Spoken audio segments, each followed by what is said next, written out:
Hi Aarav ക്രിയേഷനിലേക്ക് എല്ലാവർക്കും സ്വാഗതം. എൻ്റെ ചാനൽ ആരെങ്കിലും പുതിയതായിട്ട് കാണുന്നുണ്ടെങ്കിൽ സബ്സ്ക്രൈബ് ചെയ്തിട്ട് കാണാട്ടോ. അതുപോലെ തന്നെ വീഡിയോ ലൈക്ക് ചെയ്തിട്ട് കണ്ടു തുടങ്ങി, ഇഷ്ടപ്പെട്ടാൽ കമൻറ്റ് ചെയ്യാൻ മറക്കരുത്. ഇന്ന് ഞാനിവിടെ ബ്ലാങ്കറ്റ് സ്റ്റിച്ചാണ് ചെയ്യാൻ പോകുന്നത് കേട്ടോ. അതിന് വേണ്ടിയിട്ട് സ്റ്റിച്ച് ബോർഡിനകത്ത് 2 ലൈനൊക്കെ വരച്ചിട്ടുണ്ട് കേട്ടോ. ചെറിയ വീതി കുറഞ്ഞ ലൈനാണ് വരച്ചിരിക്കുന്നത്. 3 നൂലാണ് ഇതിന് വേണ്ടിയിട്ട് എടുക്കുന്നത്.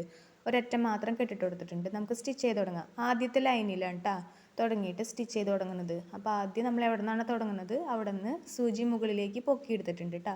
അതിനുശേഷം കറക്റ്റ് അടിയിലത്തെ വരയിലേക്ക് കുത്തി കൊടുക്കുക. നേരെ കറക്റ്റായിട്ട് കുത്താണ്ട് കുറച്ച് ചെരിച്ചിട്ടാണ് കുത്തുന്നത്. അതിനുശേഷം അത് അടിയിൽ നിന്ന് മുകളിലേക്ക് ആദ്യത്തെ ലൈനിലേക്ക് കുത്തിയെടുക്കുന്നുണ്ട് കേട്ടോ. എന്നിട്ട് നമ്മൾ സൂചി മുകളിലേക്ക് ആക്കി വെച്ചിട്ട് നൂലടിയിൽ വരുന്ന രീതിയിലാക്കിയിട്ട് പൊന്തിച്ച് കൊടുക്കാം കേട്ടോ. അപ്പോൾ ഇതുപോലെ ആദ്യത്തെ സ്റ്റിച്ച് കിട്ടിയിട്ടുണ്ട്. ഇനി നമുക്ക് ഇതുപോലെ തന്നെ രണ്ടാമത്തെ ചെയ്തെടുക്കാം. അടിയിലത്തെ ലൈനിലേക്ക് കുത്തി ഇറക്കിയിട്ട് കുറച്ച് നീക്കിയിട്ടാ മുകളിലേക്ക് കുത്തിയെടുത്തിട്ടുണ്ട്. സൂചി മുകളിലും നൂല് താഴെ വരുന്ന രീതിയിലാക്കിയിട്ട് നമുക്ക് ഓരോന്നായിട്ട് ഇങ്ങനെ ചെയ്തെടുക്കാം കേട്ടോ. മൂന്നാമത്തെ ഇതുപോലെ തന്നെ നമുക്ക് ചെയ്തെടുക്കാം. അങ്ങനെ എല്ലാം നമുക്ക് ചെയ്തെടുക്കാം കേട്ടോ. അപ്പോൾ ഈ സ്റ്റിച്ച് ഉപയോഗിക്കുന്നത് എന്താണെന്ന് വെച്ചിട്ടുണ്ടെങ്കിൽ പണ്ട് കാലത്ത് ബ്ലാങ്കറ്റിൻ്റെ അറ്റൊക്കെ മടക്കി തയ്ക്കാൻ വേണ്ടിയിട്ടാണ് ഉപയോഗിച്ചിരുന്നത് കേട്ടോ.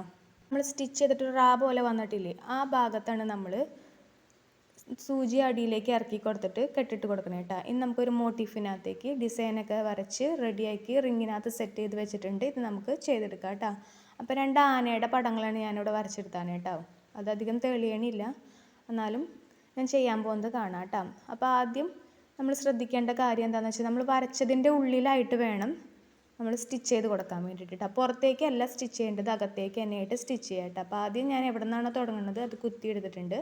അതുപോലെ തന്നെ ചെറുതായിട്ട് നമുക്ക് ചെയ്തെടുക്കാം കേട്ടോ സ്റ്റിച്ച്. അപ്പോൾ ചെറിയ സൂചിയാണ് ഞാനിവിടെ ഉപയോഗിച്ചിരിക്കുന്നത് കേട്ടോ. നൂല് ഭയങ്കരമായിട്ട് വേസ്റ്റ് ആവാണ്ട് അത് കുറയ്ക്കാൻ വേണ്ടിയിട്ടാണ് ഞാൻ ചെറിയ സൂചി എടുത്താണ് കേട്ടോ. അപ്പോൾ നമുക്ക് നൂല് ഏത് സൂചിയിൽ വേണമെങ്കിലും കോർത്തിട്ട് ചെയ്യാം കേട്ടോ. ചെറിയ സൂചി ഏറ്റവും ചെറുത് വേണമെങ്കിലും എടുക്കുക. അതിൻ്റെ ഹോളിനകത്ത് ആ നൂല് കടക്കണമെന്ന് മാത്രമേ ഉള്ളൂ കേട്ടോ. അപ്പോൾ നമുക്കിതുപോലെ എല്ലാവരും ചെയ്തെടുക്കാം കേട്ടോ. അപ്പോൾ ചെയ്യുമ്പോൾ ശ്രദ്ധിക്കേണ്ട കാര്യം എന്താണെന്ന് വെച്ചിട്ടുണ്ടെങ്കിൽ നമ്മുടെ വളവുള്ള ഭാഗങ്ങളൊക്കെ വരുമ്പോൾ ചെറിയ സ്റ്റിച്ചായിട്ട് കൊടുക്കാം കേട്ടോ. എന്നാലേ കറക്റ്റ് ഷേപ്പായിട്ട് തന്നെ വരുള്ളൂ. അതുപോലെ തന്നെ തുമ്പിക്കൈയുടെ ഭാഗം ഉള്ളിലേക്ക് തന്നെ ആയിട്ട് അപ്പുറത്തെ ഭാഗത്ത് ഒരു വര വന്നില്ലേ, അവിടെ നമ്മൾ ഉള്ളിലേക്കായിട്ട് തന്നെ സ്റ്റിച്ച് ചെയ്ത് കൊടുക്കാം കേട്ടോ. അതുപോലെ തന്നെ ഓരോരോ ഭാഗങ്ങളായിട്ട് സെപ്പറേറ്റ് ആയിട്ട് തന്നെ തുന്നി കൊടുക്കുക. എന്നാലേ കറക്റ്റ് ഷേപ്പായിട്ട് തന്നെ വരുള്ളൂ കേട്ടോ. അപ്പോൾ ചെവിയുടെ ഭാഗം നിന്ന് കഴിഞ്ഞിട്ടുണ്ടെങ്കിൽ അടുത്ത പോയിന്റിലേക്ക് സൂചി ഇതുപോലെ കെട്ടിട്ടതിന് ശേഷമാണ് ആദ്യം കുത്തി കൊടുത്ത് ഡിസൈൻ ചെയ്ത് കൊടുക്കണേ കേട്ടോ. അതുപോലെ തന്നെ ചെയ്തെടുക്കാൻ വേണ്ടിയിട്ട് പ്രത്യേകം ശ്രദ്ധിക്കുക കേട്ടോ. അപ്പോൾ ഞാൻ 2 ആനകൾ ഇവിടെ വരച്ച് വെച്ചിട്ടുണ്ട് കേട്ടോ. അപ്പോൾ ഇതാണ് ഞാൻ പറഞ്ഞത് ഉള്ളിലേക്ക് തന്നെയായിട്ട് സ്റ്റിച്ച് ചെയ്ത് കൊടുക്കാൻ വേണ്ടിയിട്ട് കേട്ടോ.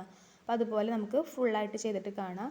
കണ്ണ് ഞാൻ ബാക്ക് സ്റ്റിച്ച് വെച്ച് പൂർത്തീകരിച്ചാണ് കേട്ടോ. അതുപോലെ തന്നെ വാരിൻ്റെ കുറച്ച് ഭാഗവും ബാക്ക് സ്റ്റിച്ച് വഴി പൂർത്തീകരിച്ചിട്ടുണ്ട്. ചെവിയുടെ ഭാഗവും പൂർത്തീകരിച്ചിട്ടുണ്ട് കേട്ടോ. അപ്പോൾ ഇത്രേ ഉള്ളൂ ബ്ലാങ്കറ്റ് സ്റ്റിച്ച്.